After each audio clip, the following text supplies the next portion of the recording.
Começando aqui o estudo de Apocalipse, hoje vamos estudar o capítulo 1, ok? Então vamos lá. Revelação de Jesus Cristo.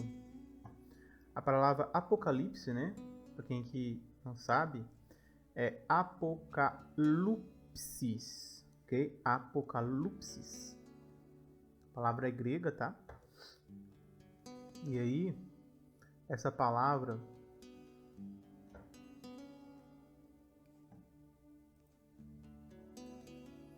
significa ato de tornar descoberto, exposto. Uma revelação de verdade, instrução, concernente a coisas antes desconhecidas. Uso de eventos nos quais as coisas, estados ou pessoas, até agora não presentes na mente da pessoa, se tornam parte da sua realidade. Manifestações, aparecimento, certo? Mas o mais importante aqui é esse aqui, ó, ato de tornar-se descoberto. Tem a ver com pegar, né, um objeto que está coberto por algum tipo de tecido e puxar esse tecido. E aí vai ficar exposto aquele objeto ali que estava escondido, ok? É isso que significa a palavra Apocalipse. Em português, podemos traduzir por revelação, certo? É uma revelação. Como vocês podem ver aqui, ó, revelação. Aparecem todos como revelação. Então vamos lá. Aqui eu estou com a Bíblia Almeida, Bíblia Católica e Bíblia King James. E aqui a Bíblia para mais, tá? Então vamos lá. É importante vocês saberem que a revelação do Senhor Jesus, ela se dá por meio do Pai, né? Uma coisa também importante que eu quero falar nesse vídeo. Então, ó, a revelação é de Jesus. Só que quem deu para ele foi Deus, o Pai, né? Deus lhe deu para mostrar aos seus servos as coisas que brevemente devem acontecer. Qual é o objetivo, né, do livro de Apocalipse? Existe um objetivo, o livro de Apocalipse? Sim, o livro de Apocalipse tem um objetivo. O objetivo do livro é exatamente esse: revelar assuntos importantes. Deus, ele quer que os servos de Cristo tenham informações sobre coisas do futuro, coisas que têm de acontecer em breve. Então, quando você estuda o livro de Apocalipse, você não precisa ter medo do livro de Apocalipse. O livro de Apocalipse é uma apólice de seguro, praticamente. Ele vai te ajudar a entender o futuro. O objetivo dele é te revelar o futuro. Então não precisa ter medo, né? Eu morro de medo, né? Quando eu leio o Apocalipse. Porque tem muitas coisas estranhas, né? Que fala. Então o Apocalipse, o objetivo dele é para revelar as coisas que vão acontecer. Todo mundo entende o Apocalipse? Não, nem todo mundo entende. O texto está falando aqui claramente, né? Para mostrar aos seus servos. Então quem vai entender o Apocalipse? Servos de Deus. Todos os servos de Deus? Não, nem todos. Muitos servos de Deus não entenderam. Então o entendimento do Apocalipse, ele vai aumentando à medida que as coisas vão acontecendo. E à medida que nós fomos estudando o livro de Apocalipse, recebendo a mensagem que o Pai deu para Jesus e discernindo por meio do Espírito Santo, aí sim a gente vai começar a entender as coisas do Apocalipse. Mas não tem como entender todas as coisas assim de uma hora para outra. Tem que ser algo que você dedica. Ele está descoberto. Só que é assim, ele ainda está velado, entende? O Apocalipse, o objetivo dele é para revelar. Mas ainda há um tecido jogado sobre os eventos. E que a gente ainda não entende algumas coisas. Algumas identidades, alguns tipos de de ilustrações que são usadas no livro. Mas, quando essas coisas acontecerem, quem estudou, quem leu, quem meditou, ele vai entender, certo? Isso é uma garantia. E enviando-as pelo seu anjo, as notificou o seu servo João. Então Jesus, ele recebe do Pai, né? Yeshua recebe do Pai, de Deus. Vamos só fazer aqui a sequência. Deus, ele revela para Jesus. E Jesus envia para seu anjo. E o seu anjo revela a João. E João testifica a respeito dessas coisas às 7 congregações. Então, é mais ou menos isso, né? Deus, Jesus, anjo, João, 7 igrejas. E das 7 igrejas o mundo todo.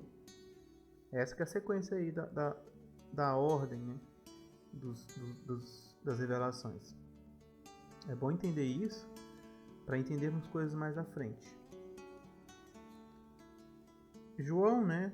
Era o apóstolo João, amado apóstolo João. Ele foi o apóstolo que mais viveu, né? E ele viu coisas grandiosas nessas revelações aí que Deus deu para ele por meio do anjo, por meio de Jesus, né? Por meio de Yeshua. Então vamos ver o 2 agora. O qual testificou da palavra de Deus e do testemunho de Jesus Cristo, de tudo quando viu, tá? Eu vou pegar aqui, ó. Eu estava até me esquecendo já. Eu vou colocar aqui o Novo Testamento Judaico, porque para nós é interessante a gente ver aqui como que está escrito no Novo Testamento Judaico. Todos os que apreciam os estudos gostam de comparar também com o Novo Testamento Judaico.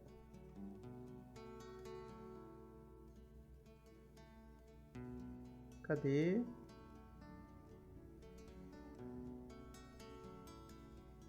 Novo Testamento Judaico.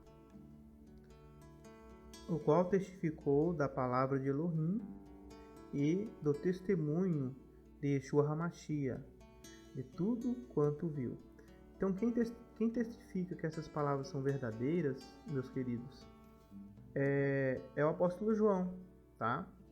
O apóstolo João, ele testifica, ele dá testemunho. Testificar é dar testemunho, tá? Atestou, deu testemunho, né? Comprovou ser testemunha, tá vendo? Então, o próprio apóstolo, ele é a testemunha de que o Apocalipse é verdadeiro. Para vocês terem ideia, o livro de Apocalipse, né, por um tempo, não foi aceito no cânon da Bíblia, por causa das coisas que é narrado no Apocalipse. Parece muito com os escritos de certos judeus, né, judeus que foram convertidos ao cristianismo, mas que eram helenizados, né, os judeus gnósticos. Tem vários e vários materiais apócrifos aí que essas pessoas escreveram. E se você for ver, tem muito a ver com o Apocalipse. Muitos apócrifos, eles trazem uma mensagem parecidíssima com o do livro de Apocalipse. Então, a igreja, né, quando foi canonizar o texto bíblico, ela ficou desconfiada de Apocalipse. Um dia eu vou trazer esse estudo para vocês, achando que estava maculado com o gnosticismo dos judeus cristãos, eclesiásticos, né, helenísticos. Só que há veracidade do texto, né? Existia até esse tempo pessoas que afirmavam, né, que o texto proveio de João, né, que saiu da ilha de Patmos por meio de algumas pessoas. Vamos agora para o verso 3, tá? Então, a testemunha de que o Apocalipse é verdadeiro é o próprio João, apóstolo, que escreveu a carta de João, né, as cartas de João, as 3 cartas, que também escreveu o Evangelho de João. Então, ele mesmo testifica que Apocalipse é verdadeiro. Vamos agora para essa parte aqui, ó. Vamos ler aqui na Bíblia Novo Testamento Judaico.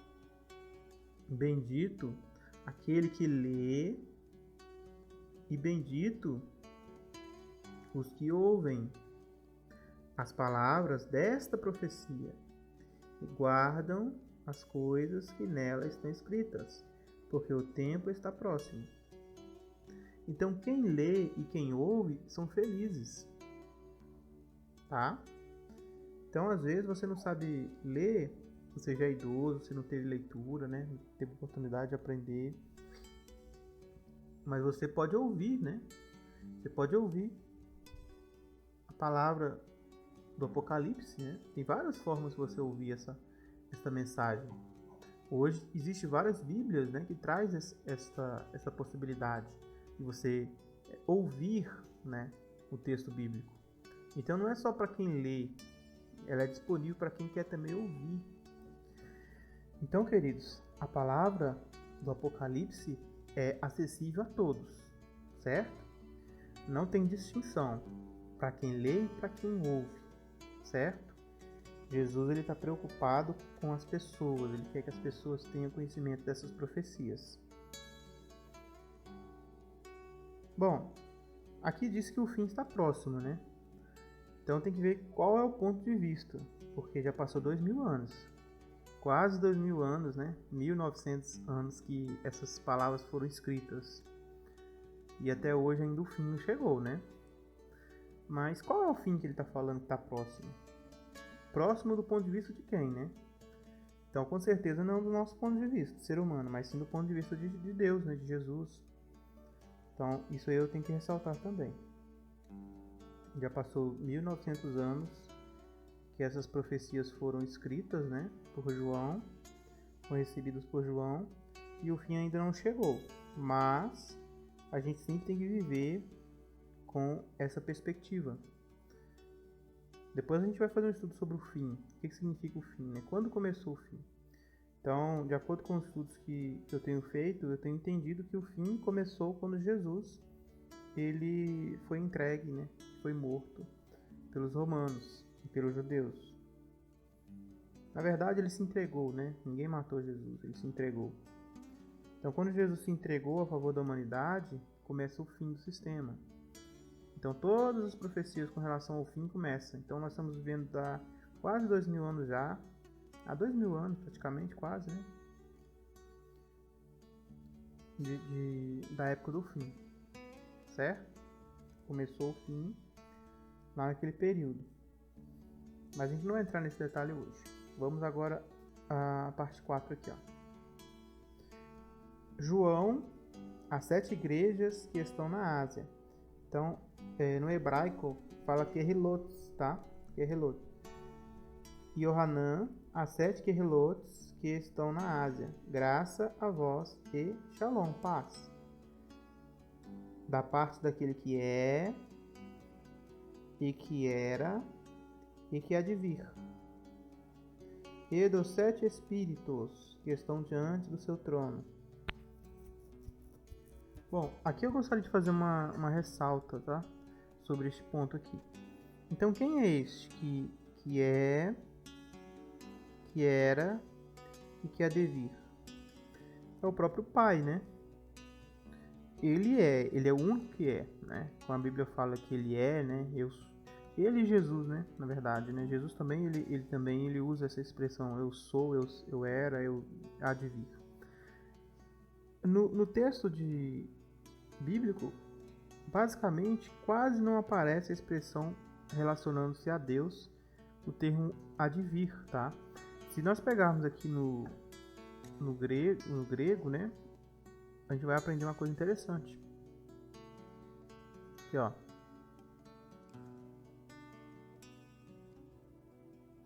A palavra grega é eromai. A gente fez um estudo sobre eromai, certo? A gente já estudou sobre isso. Aparecer, né? Mostrar-se, apresentar-se em público. Então, de acordo com as escrituras sagradas, se aqui está referindo-se ao Pai, então nós temos que entender que um dia o Pai virá também, certo? Um dia o Pai virá. E a Bíblia até descreve quando é que vai ser isso, né? A Bíblia fala isso, que é no fim dos 1000 anos, né? O Pai ele se apresenta a humanidade. Então, quando o termo é usado, né, para o Pai, que ele há de vir, tem que tomar cuidado para a gente não fazer a confusão com Jesus, né? Porque a grande maioria das vezes o texto refere-se a Jesus como aquele que há de vir. Principalmente se esse há de vir está relacionado com o julgamento. Toda vez que esse há de vir, eromai, for achado nas Escrituras, você tem que ver, né, qual que é o contexto do texto, para você entender se está falando do pai ou do filho. Neste caso aqui, fala-se do pai, simplesmente, por quê? Porque o resto do texto diz, e da parte de Jesus Cristo. Então, aqui está separando, né, o de cima com o de baixo. É simples e claro isso. Então, é dito que o pai, né, era e há de vir. O texto aqui em grego né, é esse aqui, como vocês podem ver, praé, em, que significa era ou estava, ou seja, Deus estava ou Deus era. Aqui já usa o termo aquele que era e que há de vir. É muito composto isso, né? Frase que combina 3588 com o particípio presente e imperfeito de 1510. E o particípio presente aí vai falando de outras coisas, né? Então, isso aqui é usado, né, para era, para essas palavras. E que há de vir. Aquele que há de vir. Eromai, aquele que há de aparecer. Aquele que há de surgir. Vamos lá.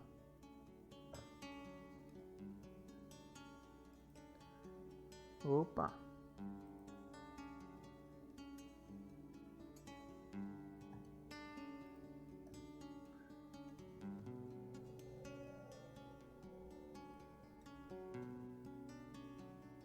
Aparecer.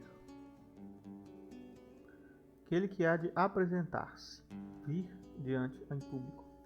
Então, aqui no livro de Apocalipse, né, no capítulo 1, verso 4, já nos traz uma informação importante. Um dia Deus vai se apresentar ao mundo. Um dia o Pai vai se apresentar à humanidade, certo? Isso vai acontecer. Embora na grande maioria das vezes eromai é usado para o filho, aqui em Apocalipse encontramos uma referência que usa eromai para o pai. Ok? Gostaria muito de deixar isso claro para vocês. Vamos continuar. Aqui também fala sobre uma característica importante que nós vamos estudar no estudo do Apocalipse. Então, 7 espíritos. 7 espíritos. Quem são esses 7 espíritos que estão perante o trono de Deus? Quem são esses 7 espíritos que estão perante o trono de Deus? Diante, né? No lugar, na presença, diante do trono de Deus. Quem são esses 7 espíritos? Interessante, né? 7 espíritos que estão diante da pessoa de Deus. É falado isso aqui, né? Hoje nós não vamos entrar nesse caso, mas aqui tem um tema para um vídeo. 7 espíritos que estão diante do trono de Deus. E é legal que aqui existe várias e várias referências sobre esses 7 espíritos nas escrituras. Vale um vídeo só para isso, tá? Vamos agora para o 5. Bom, então recebemos paz e graça, né? Como a gente viu aqui no 3. João, as 7 igrejas que se encontram na Ásia. Graça e paz. Olha só que cumprimento lindo. Graça e paz. Então, o que que Deus ele deseja para cada um de nós? Que ele falou por meio de João. Graça e paz. Tá? Sempre receba a mensagem de Deus com graça e com paz. Vamos continuar. Além de Deus, Ele nos dá essa garantia de graça e paz por meio de si, por meio dos 7 Espíritos que estão adiante do seu trono. Aqui também nós recebemos da parte de Jesus e da parte de Jesus Cristo e da parte de Yeshua, tá? Aqui ó, Yeshua, Hamashia, que é a fiel testemunha, o primogênito dos mortos, o príncipe dos reis da terra, aquele que nos ama e pelo seu sangue nos libertou de nossos pecados. Que texto lindo! Então vamos lá. Testemunha no grego, né? Se vocês não sabem, significa mártir, ou que foi morto, tá? Aqui ó, testemunha, martus, certo? Aquele que por seu exemplo provaram as forças e genuidade de sua fé em Cristo por sofrer morte violenta, tá? Então, mártires, vem da palavra mártires. Testemunha é mártir. Jesus, ele foi um mártir. Jesus foi uma testemunha, ok? Além dele testemunhar o que o Pai fez por ele e por todos nós, ele ainda testemunhou por meio da sua vida, certo? Então, da parte de Jesus, a fiel Pitos, o verdadeiro mártir, tá? Poderia ter escrito assim, de Jesus Cristo, o verdadeiro mártir. O primogênito. Primogênito significa primeiro ser, certo? De um ser humano ou animal, de Cristo, primogênito de toda a criação. Quer dizer, então às vezes assim, ó, o pai e a mãe, né, eles casam tal e tem filho. O primeiro filho vai ser chamado de primogênito, né? O primeiro de todos. Depois pode ter outros filhos, mas o primeiro sempre vai ser chamado de primogênito. Então Jesus, ele é primogênito de quê? Dos mortos. Necros, falecido, morto, certo? Necros. Ele é primeiro dos mortos. Jesus é o primeiro dos mortos. Primeiro em quê? Primeiro dos mortos que levantou para uma vida indestrutível. Esse é o sentido, tá? Jesus é o primeiro dos mortos que ressurgiu para uma vida indestrutível. Existe e existiu antes de Cristo ressurreição, gente, né? Antes de Jesus, ele mesmo ressuscitou um monte de gente, né? Jesus ressuscitou um monte de gente quando ele estava na terra. Os profetas ressuscitaram, né? Elias, Eliseu. E então a ressurreição já existiu já antes de Jesus. Então aqui não está falando que Jesus foi o primeiro a ressuscitar. Aqui está falando que Jesus foi o primeiro a ressuscitar para nunca mais morrer, certo? Esse que é o único sentido desse primeiro dentre os mortos, primogênito dentre os mortos, tá? Em outras passagens o apóstolo Paulo fala disso também, que ele é o primogênito dentre os mortos. Vamos ver se a gente acha aqui.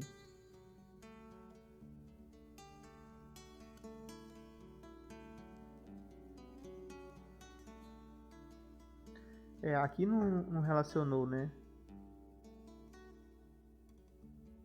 Aqui o aplicativo não relacionou nenhum texto que fala sobre isso, né? Pelo menos assim. Aqui, ó. Mas de fato Cristo ressuscitou dentre os mortos e foi as primícias dos que dormem. Este é o texto, tá? Que explica. Essa passagem aqui que Machia está dizendo. 1 Coríntios capítulo 15 e 20. Certo? Mas de fato Cristo ressuscitou dentre os mortos e foi feito as primícias dos que dormem. Ok? Ele é o cabeça do corpo da igreja e é o princípio, o primogênito dentre os mortos, para que em tudo tenha eminência. Então é isso, tá? É porque eu não tinha visto os textos de cima, mas fala assim. Ok? Mantendo diante de Deus que todas as coisas ficou e de Cristo Jesus. E diante de Pôncio Pilatos deu testemunho de boa confissão. Então aqui já é outro texto, né? Então Jesus é o primogênito dentre os mortos. Ele foi o primeiro que morreu para uma vida indestrutível. Depois que ele ressuscita, ele tem uma vida indestrutível. Jamais morrerá novamente. E soberano. Tá? Jesus, gente, se você ainda não entendeu isso, você ainda tem tempo de você se converter a ele. Jesus é o soberano. Soberano. Governador, comandante, chefe, líder dos reis da terra. Entende? Então, Jesus ele tem toda a autoridade sobre todos os reis da terra. Ele apenas permite hoje os reis governarem, porque tudo foi colocado debaixo dos seus pés. No tempo certo ele vai vir exercer o seu poder régio. Então, não tem essa questão, né, de que se Deus ele manda a gente obedecer aos governantes da terra, imagina Jesus que é maior do que os governantes da terra. Deus não fala que a gente tem que obedecer aos governantes para o nosso bem? Imagina Jesus, porque ele é o soberano sobre as pessoas. Jesus é soberano sobre minha vida, sobre a sua vida. Você tem que entender e começar a viver dessa forma. Jesus reinando sobre sua vida. Jesus é o soberano, Jesus é o Senhor. Deus o fez assim para nos aperfeiçoar. Entende? Por isso que ele, além de ser primeiro entre os mortos, é soberano entre os reis. Aquele que nos ama. Então Jesus, ele ama todos nós. Tá? A palavra aí, ó, vem da palavra agape. Agapau, né? Tá aí. Variação. Mas ele nos ama. Deu seu sangue para nos libertar dos nossos pecados.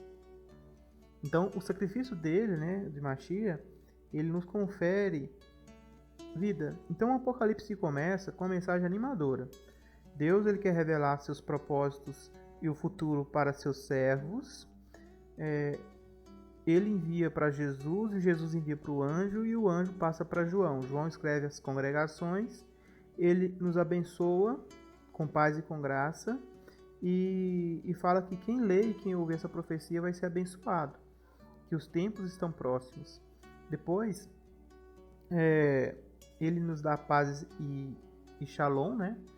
Nos testifica dos 7 espíritos que estão sobre a pessoa de Adonai no trono, à frente do trono. Nos fala sobre o testemunho fiel da morte e perseverança de Mashiach, o maior mártir, o verdadeiro mártir.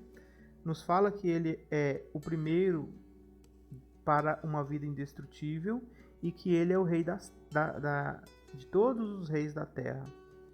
E que nós somos remidos pelo sangue do nosso Cordeiro. Aqui então já começa animador o texto. Já nos traz na mente que Apocalipse é um livro de esperança, não um livro de medo e temor. É um livro de esperança. Versículo 6. Agora aqui na Bíblia Judaica, ó. E nos fez reino Kohanim para Elohim, seu Pai. A ele seja a glória, o domínio pelos séculos dos séculos. Amém. E nos fez reino, sacerdotes, para Deus, seu Pai. E a ele seja a glória, o domínio pelos séculos do século. Amém. Então, gente, presta atenção aqui, ó. Nos constituiu reino. Então, quando você se aproxima de Jesus, você não tem uma outra esperança a não ser participar do seu reino. Não existe duas esperanças para um cristão. O cristão tem apenas uma esperança. Qual que é a esperança do cristão? É fazer parte do reino de Jesus. Porque Jesus nos constituiu reis e sacerdotes. Kohanim, sacerdotes. Para quem que nós somos Kohanins? Para Deus, para o Pai, para Elohim. Jesus nos constituiu reis e sacerdotes para Deus. Então Deus, ele escolheu lá, né, no passado, alguns reis, né? O rei Davi, né, tal. A preeminência de escolher um rei para a nação de Israel pertencia ao Pai, a Deus. Até os homens, né, os seres humanos, começaram a interferir nisso aí. Então, o que Deus fez? Deus deixou acontecer do jeito que estava acontecendo, mandou Machia como rei legítimo e falou para Machia que ele poderia escolher quem seriam os reis e os sacerdotes. Então, quem escolhe, né, o reinado, tanto o pai quanto o filho, certo? Jesus, ele atrai ao pai e tem um processo de purificação, um processo de revitalização do ser humano decaído, né? Nós todos estamos decaídos pelo pecado.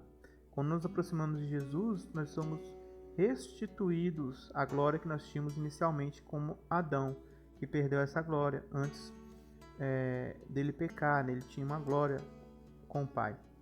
Jesus, Yeshua, ele veio para nos trazer de novo essa glória. Daí, o Pai, né, junto com ele, faz um trabalho na gente por meio do Espírito Santo.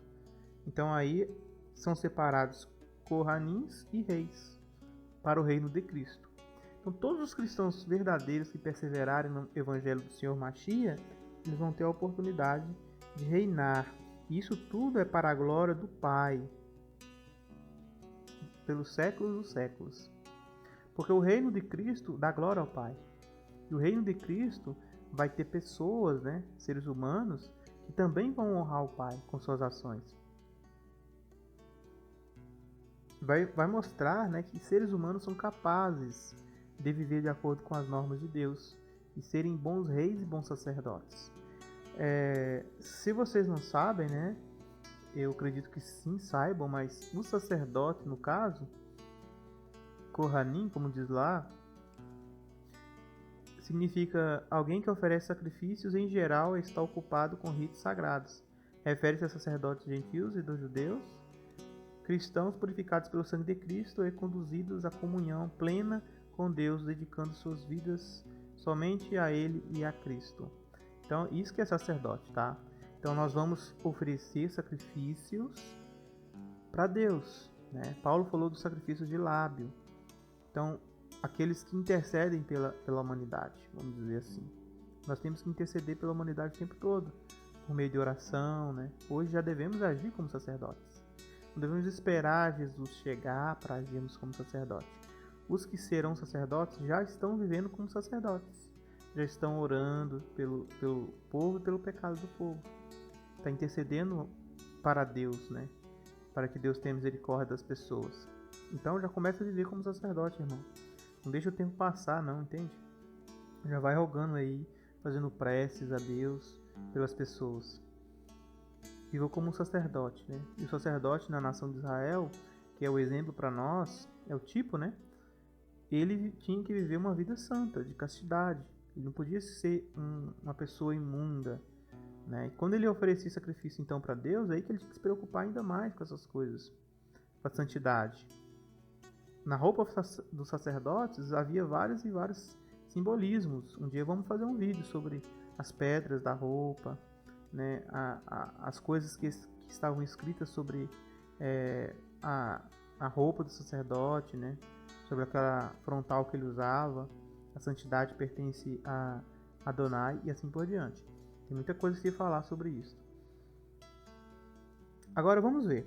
Então, aqui está falando do que até agora? Está falando de Jesus, né? Yeshua, testemunha fiel, né? Por meio de Yeshua, ele traz o reino e dá glória ao Pai. Aí diz assim, ó: eis que venho. Mais uma vez nós encontramos a palavra venho no texto, tá? Segunda vez que ela aparece, que é eromai. Aqui, olha, já aplica-se ao filho, já não é mais o pai, né? O contexto aqui já está dizendo que é o filho. Vamos ver por quê. Olha aqui, ó. Eis que venho com as nuvens, tá? Este aqui que é o ponto. Nuvem. Néfele. Nuvem, Néfele. Usado da nuvem que conduziu os israelitas no deserto. Então, aqui faz a correlação da nuvem que guiou os israelitas no deserto. A gente está fazendo um estudo aí sobre o nome do Pai está no Filho, no canal. Depois vocês podem ver. Lá eu falo, né? Ou eu vou falar ainda, que a nuvem que acompanhava os israelitas, guiava os israelitas, era Jesus, né? Era Yeshua. Por isso que ele fala sobre as nuvens. Quando o Mashiach traz a atenção aqui das nuvens, não foi só aqui que ele falou, né?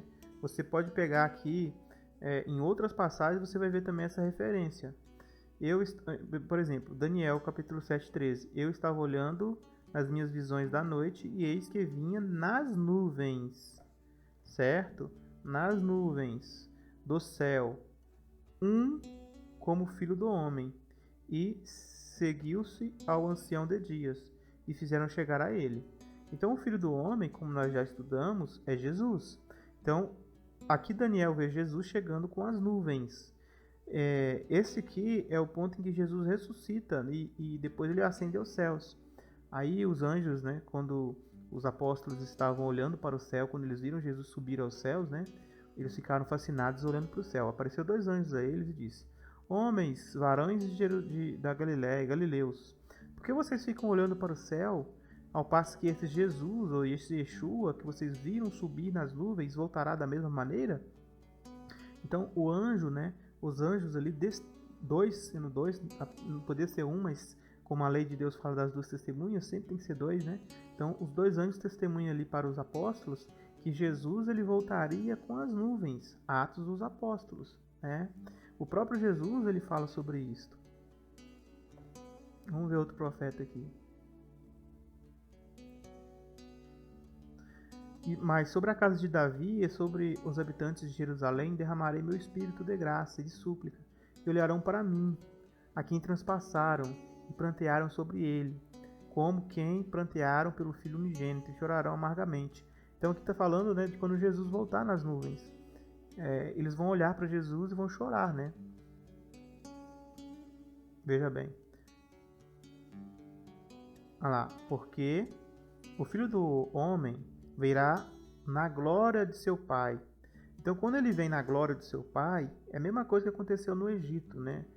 Quando eles saíram do Egito. Aquela nuvem que vinha do céu, né? Uma nuvem de coluna de fumaça, trovejante, com um ser de fogo, né? Andando pela nuvem no alto da montanha, que fizeram com que os israelitas ficassem horrorizados com aquela visão toda.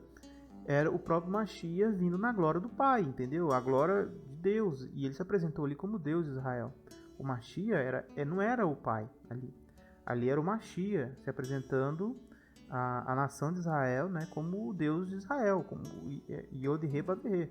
Mas era o Messias. Então aqui ele está falando a mesma coisa. Virá na glória do seu Pai. Ou seja, ele vai vir como Deus. Então quando muitas vezes a Bíblia fala, né, que Deus virá, né, com as nuvens, não está falando do Deus Pai, está falando do Deus Filho, Yeshua HaMashiach, tá? Para vocês verem o sentido. E outra vez diz a Escritura, verão aquele que transpassaram. A Bíblia fala isso, né, várias vezes. Vamos ver aqui outra parte. Então aparecerá no céu o sinal do Filho do Homem, todas as tribos da terra se lamentarão e verão o Filho do Homem vindo sobre as nuvens do céu com poder e grande glória. Então vai ser a mesma coisa, gente.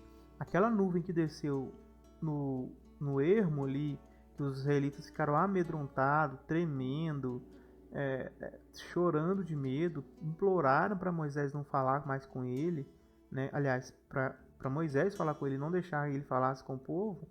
É a mesma nuvem que desceu no Israel, é a mesma nuvem que vai descer quando ele voltar novamente, né, na sua segunda vinda. Por que a nuvem? A coisa interessante que eu vou ensinar para vocês aqui. Porque vai ser a única forma dos israelitas reconhecerem o Filho de Deus. Entendeu? Porque eles já sabem que Deus se apresentou a Israel como nuvem no passado. Êxodo, né? Nós vamos fazer um estudo só sobre essa nuvem aí. Fazer um estudo bem bacana no canal. Então, assim, os israelitas eles aceitam esse fato, que o Deus de Israel desceu sobre o Monte Sinai em nuvens. Só que quando Jesus aparecer de novo, eles vão falar assim, o Deus de Israel está vindo. Eles vão ver a nuvem, né? Mas só que quando eles olharem lá na nuvem, quem que eles vão ver? Jesus. Yeshua. Entendeu agora a referência da nuvem? Por que tem que ser nuvem?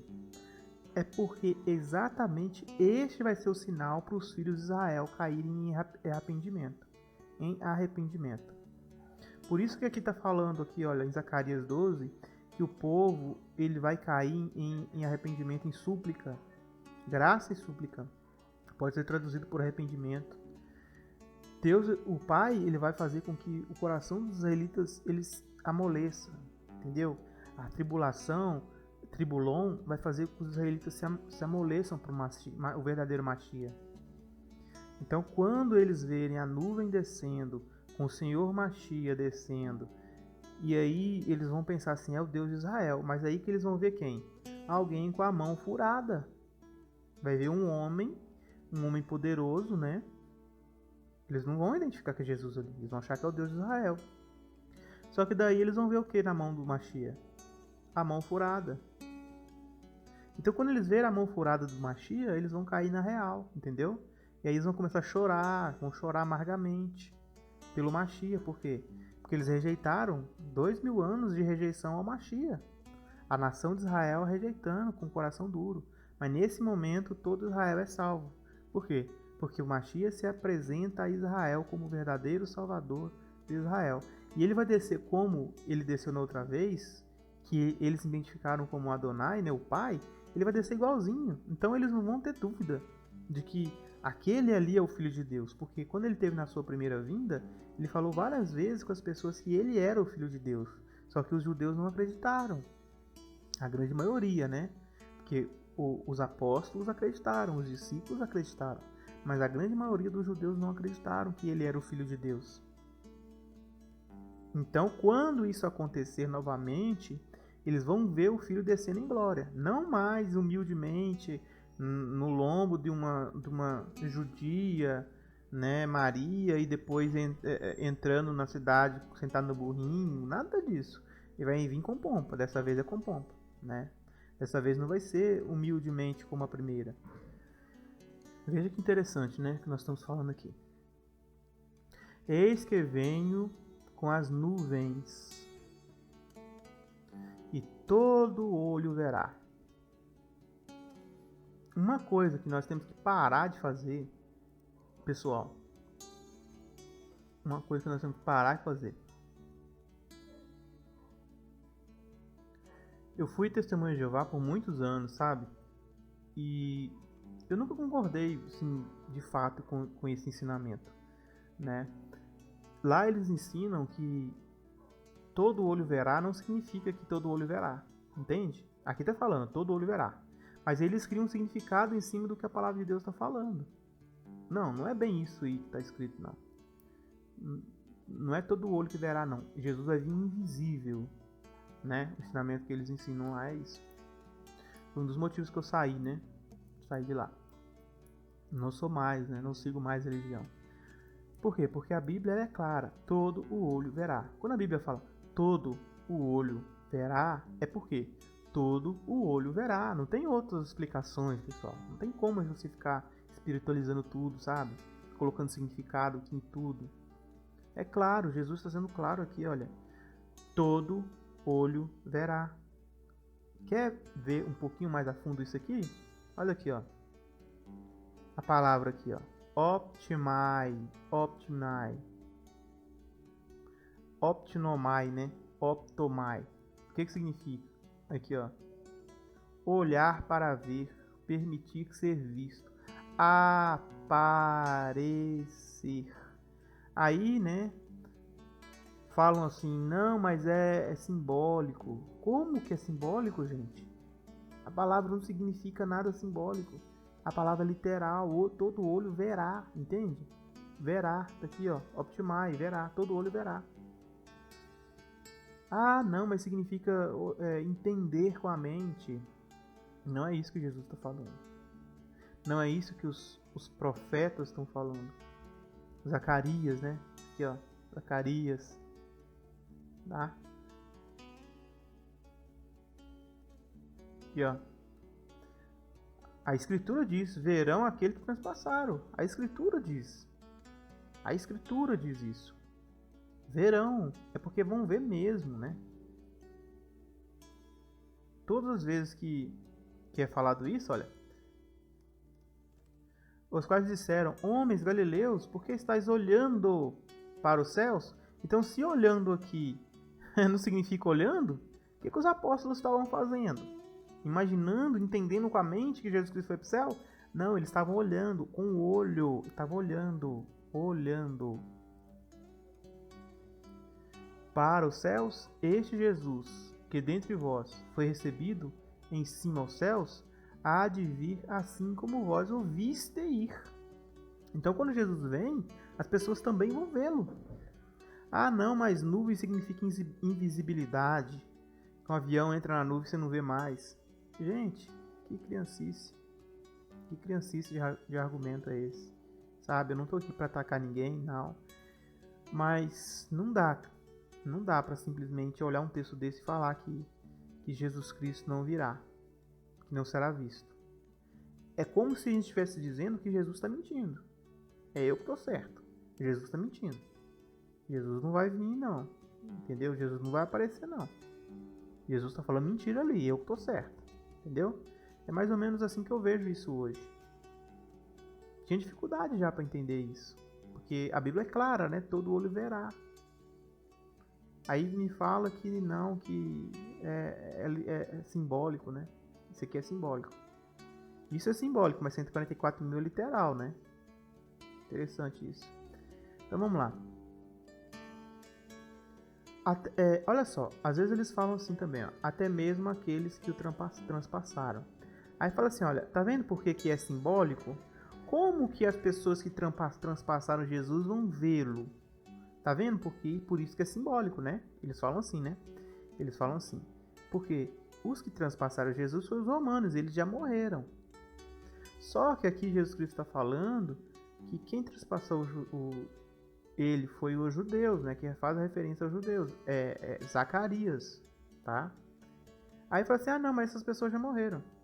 Não, gente, não é isso que está querendo dizer o texto. Está dizendo que os judeus vão reconhecer que Jesus foi transpassado por eles, pela teimosia deles. É isso que está falando o texto. Não está falando literalmente aquelas pessoas que o transpassaram vão ver. Finéias, o sumo sacerdote lá, não, entendeu? Pôncio Pilatos, não é isso que está falando o texto. Está falando que o povo judeu que recusou Jesus a ponto de fazê-lo ser pregado, eles vão ter que reconhecer que aquele ali é o Jesus. Aí você pega os profetas, né? É a profecia do profeta Zacarias, né? Se você desconsiderar isso aqui, você tem que desconsiderar Zacarias também. Zacarias também está mentindo? Não é só Jesus que está mentindo, agora Zacarias também mente, né? O texto aqui, olha, em João capítulo 19, 37, falou assim, ó, Jesus falou, né, que as escrituras diz, verão aquele que transpassaram. Quem que Jesus estava mencionando? Zacarias. Tá? Então, tem uns salmos também que fala isso. Certo? E todas as tribos da terra se lamentarão sobre ele, sim. Então vai ter uma comoção muito grande, né? As pessoas vão ficar muito arrependidas de ter negado Jesus por tanto tempo e vão chorar amargamente pelo Cristo. Até aí tudo bem, né? Vamos continuar. Então, já que está falando de Jesus, né? Que ele virá, né? Que vão chorar sobre ele. Essa passagem aqui refere-se a ele, ó. É contexto, né? Não tem como a gente falar que é o pai aqui. Por quê? Porque o contexto está falando do filho. Não é tão, gente, não é tão brusco assim, tá? Vocês têm que entender que a Bíblia ela não é tão brusca assim. Ao mesmo tempo que tá falando do pai, tá falando do filho. Não, tudo tem uma sequência. Lá no comecinho vocês viram que referia-se ao pai. Por quê? Porque depois fala assim, ó. E de Jesus, né? Primeiro fala do quem era e quem vem. Beleza. Aí depois fala assim, e de Jesus. Tá vendo? Aqui, ó. Graça a vós da parte daquele que era, que vi dos 7 espíritos diante do seu trono e da parte de Jesus. Então agora vai falar de Jesus. Então esse que era que vem é o Pai. Ok? Até aí tudo bem, né? Então aqui nessa construção agora, está falando de quem? No versículo 7. Eis que venho com as nuvens e todo olho verá. Então este que vem aqui é Jesus. Está falando de Jesus. E ele continua falando ainda. O Pai não está interrompendo ele para falar. Se você pegar a tradução do Novo Mundo, você vai ver aqui Jeová, tá? Eu sou o Alfa e o Ômega, diz Jeová, né? É assim que está lá. Deixa eu mostrar aqui para vocês. Aqui, ó. No verso 8, né? Eu sou o Alfa e o Ômega, diz Jeová Deus. Só que não é, gente. Isso aqui não é Jeová, entendeu? O contexto está falando de Jesus, ó. Eis que venho, todo olho verá. Então está falando de Jesus, tá? Esse agora que vem não é o Pai. O Pai vai vir também, só que depois de Jesus. Depois da obra de Jesus na Terra. No final dos 1000 anos o Pai vem também. Mas primeiro é Jesus. Então eu sou Alfa e Ômega, diz... no texto grego tá Kyrio, tá? Você pode pegar qualquer texto grego, vocês vão ver isso. Deixa eu pegar um aqui, ó.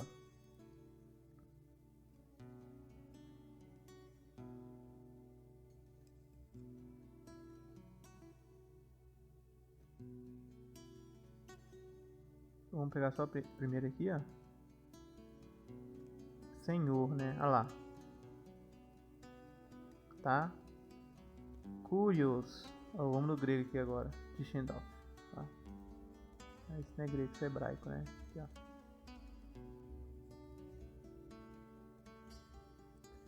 É o alfa e ômega e curios. Aqui, ó, tá aqui, ó. Ó, teons, tá? Teos. Então essa referência aqui, olha, não tá escrito tetagrama aqui, gente, tá? Isso aí é bobagem, tá? Bobagem, não é Jeová. Isso aqui não é Jeová. Isso aqui não é Yod-Heh-Vav-Heh. Isso aqui é o filho, tá falando do filho. O contexto tá falando do filho. Você pode pegar o contexto aqui, ó. Tá falando do filho, né? Vamos voltar pro português aqui, porque até no português é difícil, imagina no grego, né? Vamos lá. Eu sou o Alfa e o Ômega. Eu sou o Alfa e o Ômega. Então tá. Então se esse aqui é o filho, o Alfa e o Ômega, por que o filho fala que é o Alfa e o Ômega? O Alfa e o Ômega não é só o pai? Alfa e Ômega. No hebraico tá Aleph Tav. Eu sou Aleph Tav. Certo? No hebraico. Aqui, ó. Eu sou Aleph e o Tav. Que são a primeira e a última letra do alfabeto hebraico. E Alfa e Ômega é a primeira letra do alfabeto grego. Então a tradução correta deveria ser eu sou o A e o Z, tá? Para o português. A, Z. Porque você está traduzindo tudo, mas não traduz também a palavra alfa e ômega, que são letras. Então, o português correto ficaria eu sou o A e o Z, diz o Senhor. É isso que o texto quer dizer. Tá? Eu sou o Aleph Tav, tá? A primeira letra e a última letra. Então, se vocês pensarem bem, embora o Pai também se apresenta como alfa e o ômega, né? O início e o fim, mas faz mais sentido o alfa e o ômega ser Jesus, Yeshua, né? Por quê? Porque Jesus é a palavra, Davar. Entendeu?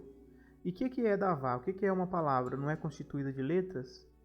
Então o alfabeto, né, o Aleph e o Tav, é a construção do alfabeto que constrói todas as palavras.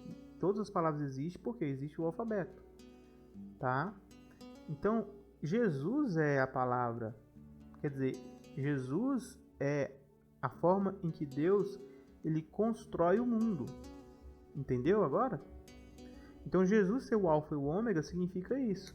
Aquele que constrói todas as coisas. Por isso que ele chama-se Deus.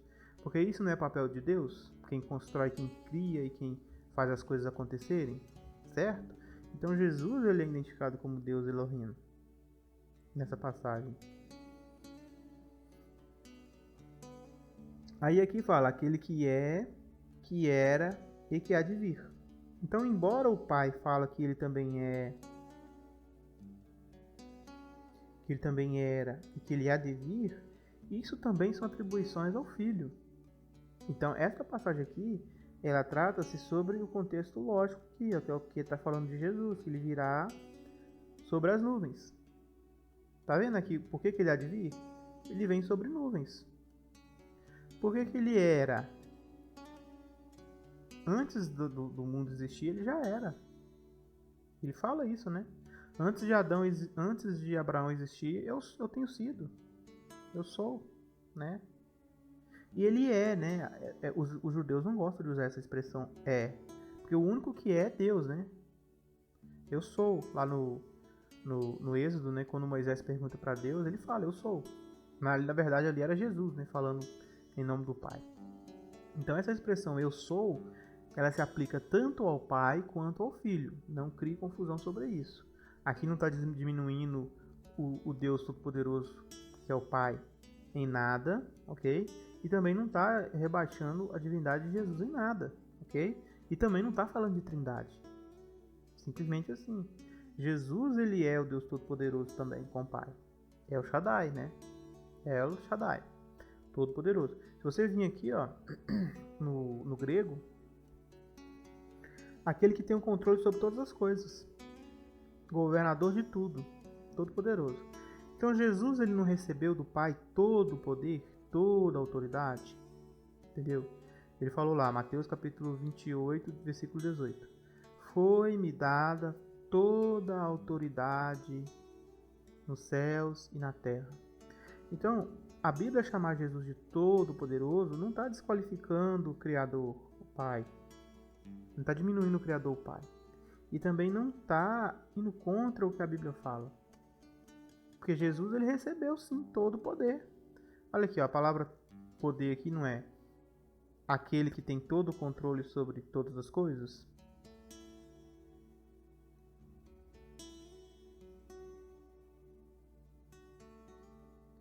Ele tem poder sobre todas as coisas. O Pai não deu para ele poder sobre todas as coisas?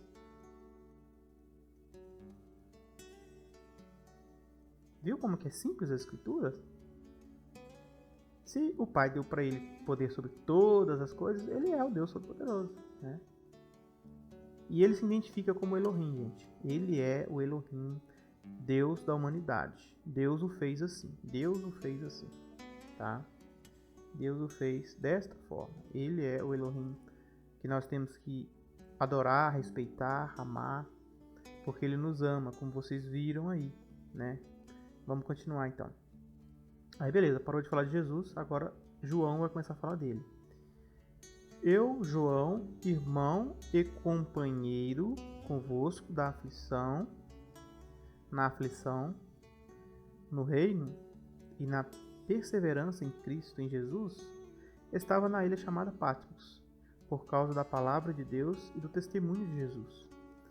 Então, aqui olha, o escritor deste livro, ele se autodenomina, né, João. Ele fala que ele estava na ilha chamada Patmos, é uma ilha que tem perto da Grécia.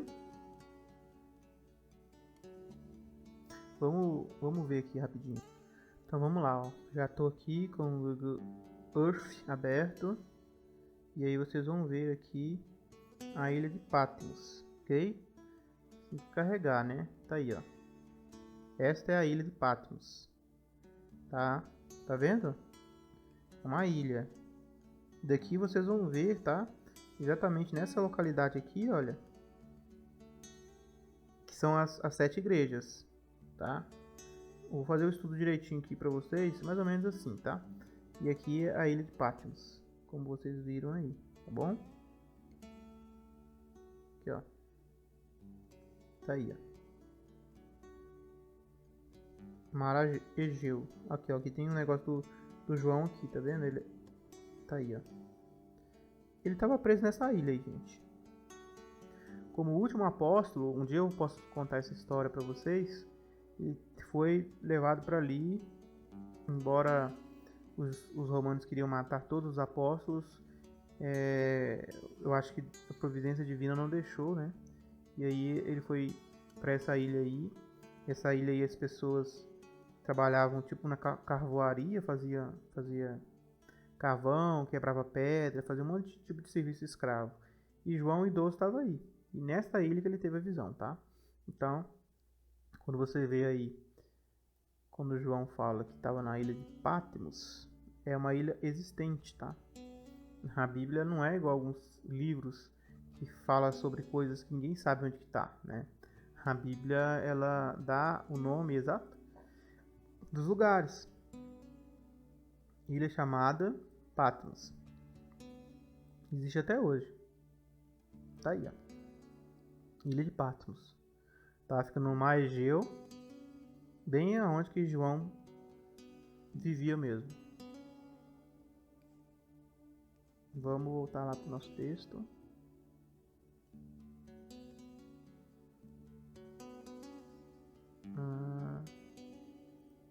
Tá aí.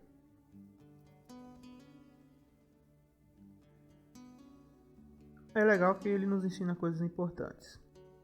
Ele fala que ele é companheiro, né, dos cristãos na aflição,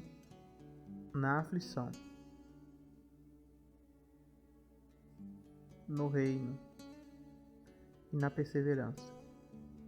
Todos nós cristãos em Mashiach Yeshua, quando nos aproximamos dele, começamos a compartilhar algumas coisas iguais: aflição, reino e perseverança. Todos nós temos que passar por isso, tá? Todos, sem exceção. Passamos por aflições por causa do reino e temos que ter perseverança em Jesus, em Yeshua. Ok? Geralmente, por que passamos por essas aflições? Por causa da palavra de Elohim e do testemunho de Jesus, tá? A viver de acordo com a Torá e viver de acordo com os ensinos de Mashiach. Traz aflição, né? Vamos continuar. E fui arrebatado em espírito no dia do Senhor, e ouvi por detrás de mim uma grande voz de chofar. O dia do Senhor. Foi arrebatado no dia do Senhor. E no dia do Senhor achei-me exaltado no espírito. Bom, algumas traduções bíblicas traduzem essa parte aqui no dia do Senhor como sendo domingo, né? Existe uma lenda na tradição católica, né, que ensina que Jesus substituiu o Shabat pelo domingo, porque Jesus ressuscitou no domingo. Só que na verdade, né, biblicamente essa teoria não se sustenta. Jesus ele ressuscitou no Shabat, né? Ele falou: eu sou o Senhor do sábado. Por isso, ele tinha que ressuscitar no Shabat. Então, muita coisa é lenda, tá, gente? 24 de dezembro é uma lenda, que Jesus Cristo nasceu em 24 de dezembro, no Natal. Muita coisa é lenda. E uma dessas lendas aí é isso, que Jesus Cristo ressuscitou no domingo. Jesus não ressuscitou no domingo, ele ressuscitou no sábado. Um dia eu vou fazer um vídeo para provar isso. No dia do Senhor, né, no dia do Curios. Esse aqui, olha, aqui nem traz, né, essa referência de domingo aqui. Eu acho que pouquíssimas traduções usam isso. Eu sei que a Bíblia Mensagem parece que traz essa narrativa, quer ver? Deixa eu ver. Acho que foi nela que eu vi, eu estava ouvindo e ouvi falar domingo, quer ver? Vamos ver se é isso. Vamos ver se eu acho ela aqui. Aqui, ó.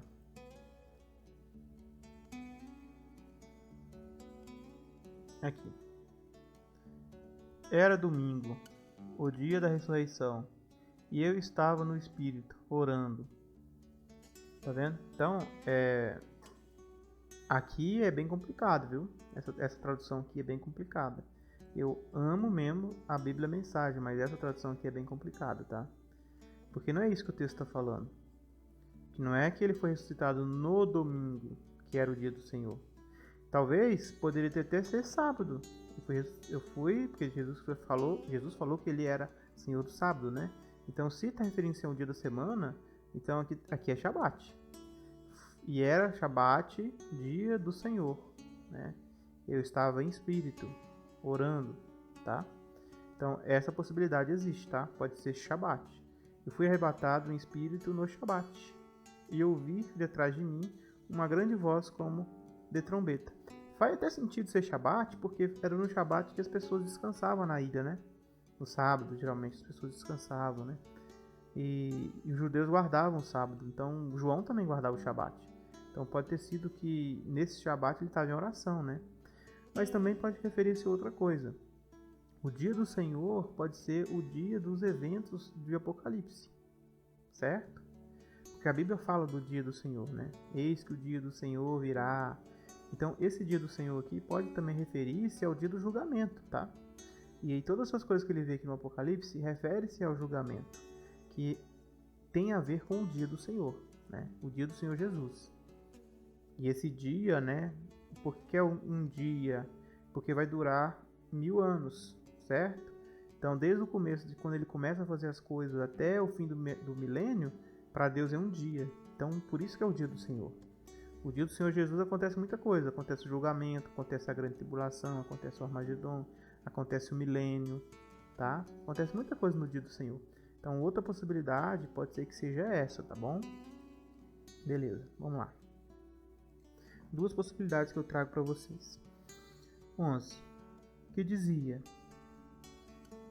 Estou lendo aqui no Novo Testamento Judaico. O que vês, escreve-o num livro e envia a 7 querrelotes, as 7 igrejas. Quais são? Éfeso, Esmirna, Pérgamo, Tiatira, Sardes, Laodiceia, Filadélfia. Certo? Então eu estou aqui com a gravura aqui rapidinho, né, para mostrar para vocês, tá? Então aqui está as 7 igrejas, ó. Pérgamo, Tiatira, Sardes, Filadélfia, Laodiceia, Éfeso, Esmirna. E aqui está a ilha de Patmos, certo? Então a Ásia está aqui, a Ásia Menor está aqui. Então se a gente pegar lá o Google Earth, né, que a gente estava vendo, tá aqui, ó.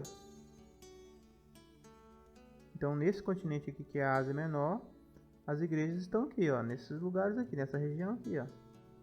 Como vocês viram. Hoje talvez tenha até outros nomes, mas era aqui que elas ficavam, ok? Como vocês viram aqui, ó. Vamos ver se tem outra gravura. Aqui, ó.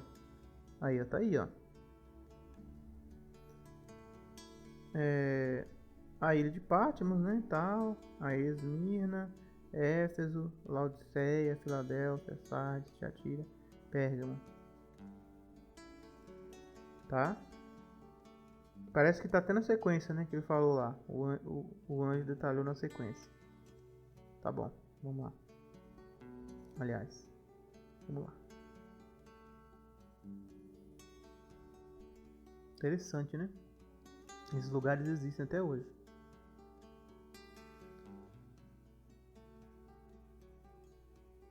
Veja que uma coisa interessante que eu também não chamei a atenção foi isso aqui, ó. Shofar. Toda vez que o shofar toca na Bíblia, é porque tem alguma coisa acontecendo que é importante, entendeu? Então quando João vê essa visão do Apocalipse, toca o shofar. Toca uma trombeta, tá? Nós falamos trombeta em português, mas é shofar. Toda vez que toca um shofar na Bíblia é porque está acontecendo alguma coisa, entendeu? Nunca que um shofar é tocado à toa, simplesmente por nada. Então quando toca um shofar aqui é porque está acontecendo alguma coisa. No livro de Apocalipse existe 7 toques de shofar. 7 toques de shofar, certo? E aí a gente está vendo aqui que aqui começou a tocar um shofar para João começar a ficar esperto e escrever aquilo ali. Para quem? Para essas congregações aí. Voltei para ver quem falava comigo e ao voltar-me uma menorá de ouro. Então ele ouviu, né? Ele estava lá na ilha de Patmos e ouviu um shofar, né? Ele não sabe se ele foi arrebatado por dia do Senhor, se ele estava em espírito, ele não sabe o que aconteceu, mas ele ouviu uma voz de trombeta e depois ele viu o que? Uma menorá. Então a primeira visão de João, gente, é a menorá. Nossa, isso é lindo, tá? Isso daqui é lindo demais. A primeira visão de João é a menorá.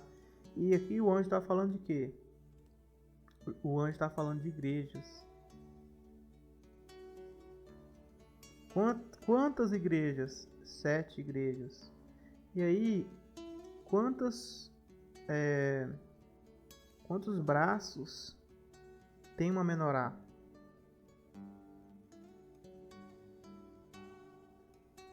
Quantos braços tem uma menorá?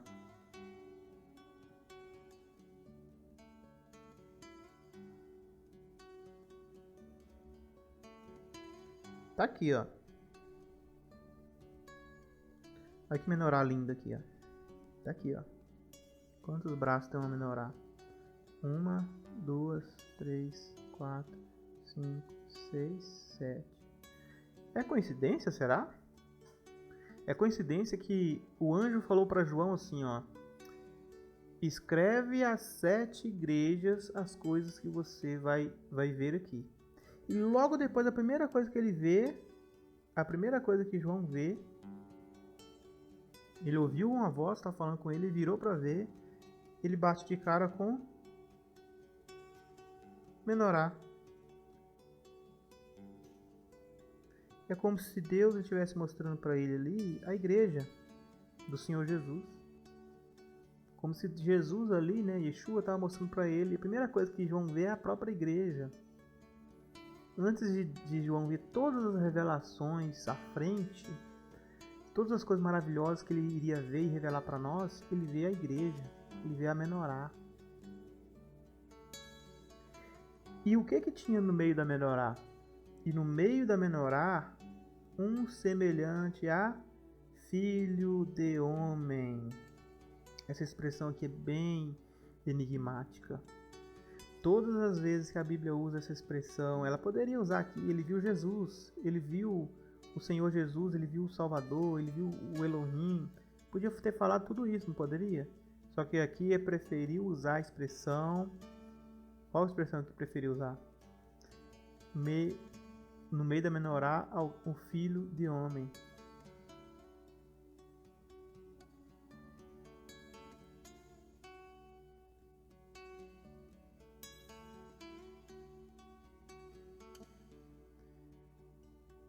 Ó, filho de homem.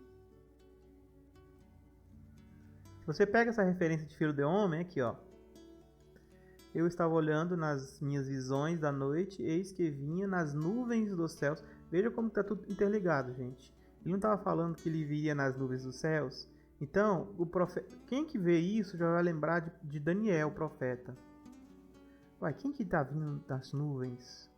Quem está vindo nas nuvens? O filho do homem. Se ele falou das nuvens lá em cima, agora ele fala do filho do homem.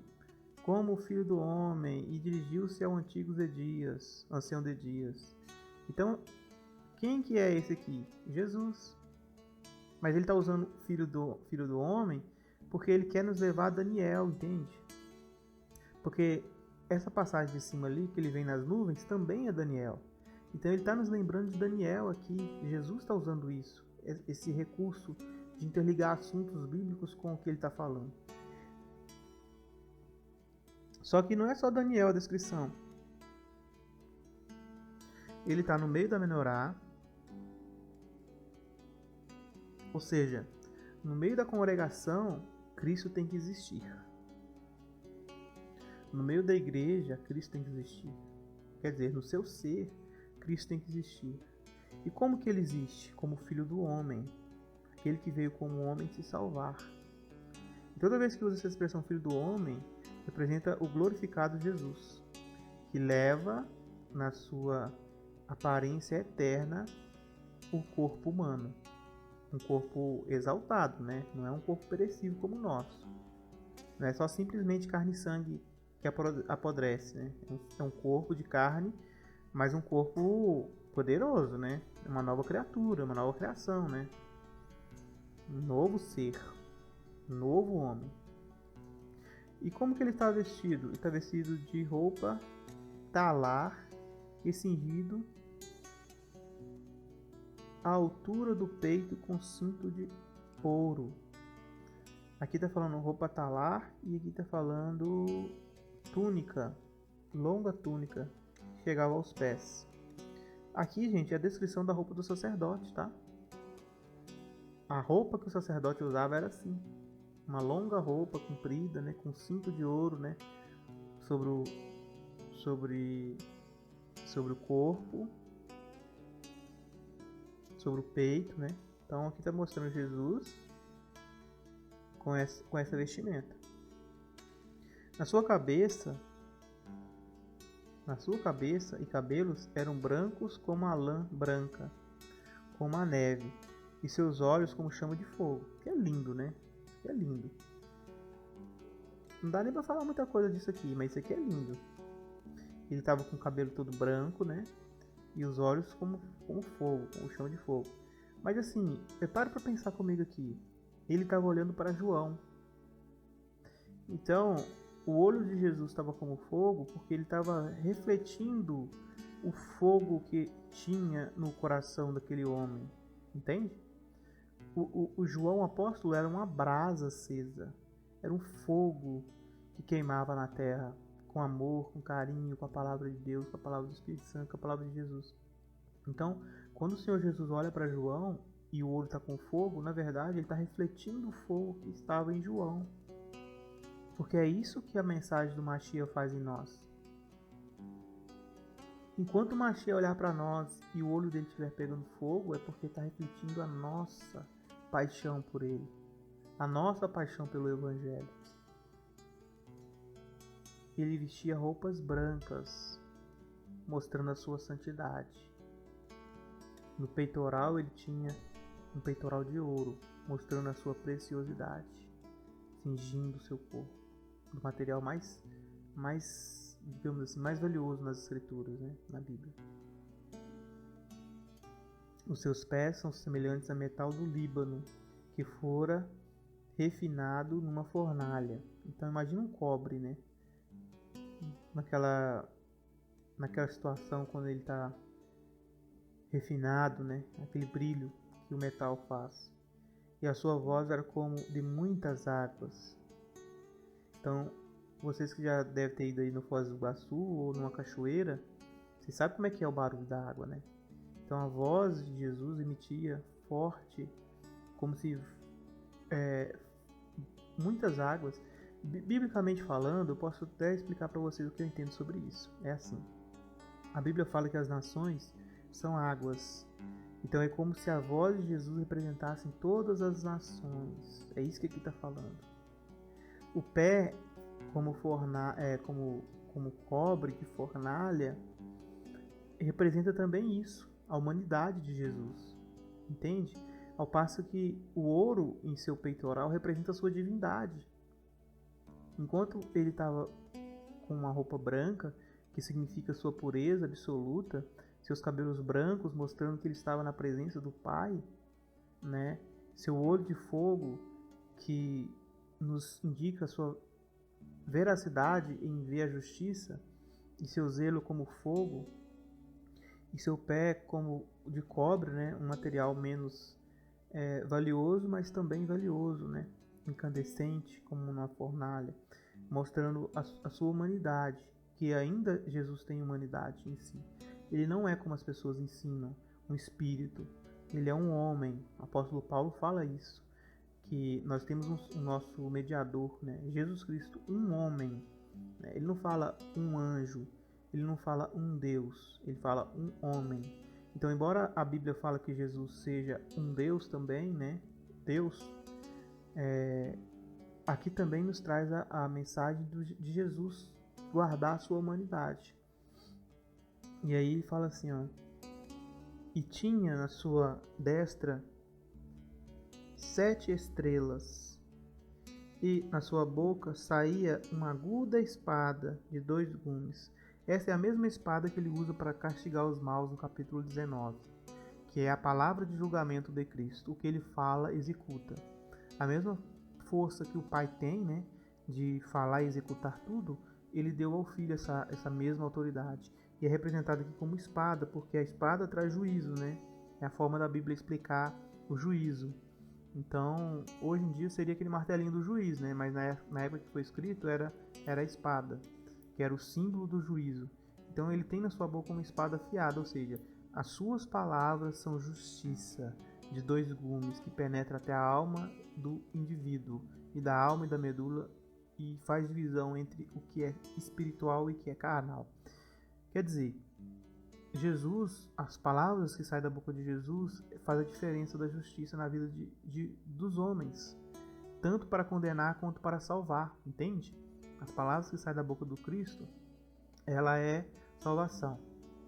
Seu rosto é como o sol, quer dizer, o mesmo brilho, né, que quando Moisés desceu do monte, né, e que as pessoas mandaram ele cobrir o rosto, aqui também Messias está com esse rosto, com o sol resplandecente na sua força.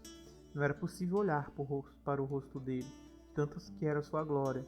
Isso indica que ele vem da presença do Pai, ou seja, ele vem aprovado com toda a divindade que o Pai lhe concedeu. Quando eu vi cair aos seus pés como morto, e ele pôs sobre mim a sua mão, sua destra, dizendo: não temas, eu sou o primeiro e o último. Mais uma vez ele garante essas mesmas palavras que nós estamos estudando. Eu sou o primeiro e o último. Ele toca em João, o João cai como morto. Isso não é novidade, tá? Isso acontece também com Daniel. O profeta Daniel também vê a Jesus com essa mesma roupa. Nós vamos fazer às vezes um dia um estudo sobre isso aí, sobre esse comparativo. Ele também cai como morto. E aí, lá em Daniel, ele revigora Daniel com palavras amigáveis. E aqui também ele está dando esse mesmo encorajamento. É o jeito típico do Mashiach ele agir. Tanto no passado, quando ele era visto como um anjo, né, que as pessoas não entendiam que era o filho de Deus, né, eles falavam assim, é um filho de homem, parece que é um filho do homem, né, parece que é um ser humano. Como também agora, nessa grande visão que o apóstolo João está tendo. E o que vivo, quer dizer, eu sou o primeiro e o último e o que vivo. Fui morto, mas eis aqui estou vivo pelos séculos dos séculos, e tenho a chave da morte e do Sheol. Então, Yeshua HaMashiach, ele fala, né, fui morto, tá vendo? Aqui o relato é muito claro, não tem dúvida de quem é esse primeiro e esse último aqui, né? Sou o primeiro e o último. Quem é o primeiro e o último? Quem que é o Aleph e o Tav? Quem que é o Alfa e o Ômega? Quem que é o A a Z? Repetindo novamente, Jesus, né? Vindo como autoridade máxima do Pai. Embora o Pai também seja o primeiro e o último, entendeu? Só que num outro sentido. Nós vamos falar numa outra ocasião. Ele falou que ele foi morto, mas ele vive para sempre. E ele tem a chave. Quer dizer, se ele tem a chave, quem está no Sheol e quem está na morte, né? Ele pode libertar. Certo? Então aqui está falando da mensagem de ressurreição. É uma mensagem muito importante porque os cristãos, eles têm que enfrentar a morte. Mais cedo ou mais tarde, né? É uma coisa já meio que própria, né, do cristão. Enfrentar a morte por causa do Cristo. Então sempre Jesus vai estar falando desse tema. Nas cartas, nos evangelhos, ele sempre vai estar falando da ressurreição. E aqui ele garante a ressurreição porque ele ressuscitou. Certo? Escreve, pois, as coisas que tens vistos e que são, e as coisas destas, e as coisas depois destas hão de acontecer. Escreve, pois, as coisas que tens visto, e as que são, e as que depois destas hão de acontecer, de suceder. Aqui, olha, é uma coisa que é muito importante nesse estudo de Apocalipse. A visão de Apocalipse, ela é atemporal, entendeu? Então, Apocalipse, João vê coisas que aconteceu antes do seu tempo também, certo? Se alguém achar que aquela visão é só para o futuro, ele erra na interpretação da escritura, ok? Eu já vi algumas explicações, como por exemplo de Apocalipse 12, que fala assim, essa mulher não pode ser Israel, e por quê? Porque João está vendo à frente, a visão é para frente. Mas não é isso que Jesus Cristo está falando. As coisas que vistes e que são o quê? Que é no momento, né? Que ele estava vendo naquele momento e que vai acontecer. Então é atemporal, entendeu? A profecia pode tratar de coisas que aconteceu antes mesmo de João escrever. Como por exemplo lá no capítulo 12, fala que a mulher deu à luz a um menino. Ali está referindo-se a Jesus. Quase que 70 anos antes do que ele está escrevendo. Então a visão de Apocalipse, gente, quando estudar o Apocalipse, lembre-se, ela é atemporal. Ela acontece Visões que aconteceram antes, durante e depois, entende? Durante todo o tempo. Guarde essa informação na sua cabeça, porque ela é muito importante para entender Apocalipse. E finalizando o nosso estudo de hoje, eis o mistério das 7 estrelas. Então o primeiro mistério é revelado aqui, ó. 7 estrelas. O que é 7 estrelas? Que vistes na minha destra. E da menorá de ouro. As 7 estrelas são os 7 anjos. E as 7 querubins é a menorá. Entendeu? E as 7 querubins, as 7 congregações. E a menorá é as 7 querubins. Ou seja, vamos ler aqui que vai ficar mais fácil. As 7 são os anjos das 7 igrejas. E os 7 candeeiros são as 7 igrejas. Entendeu?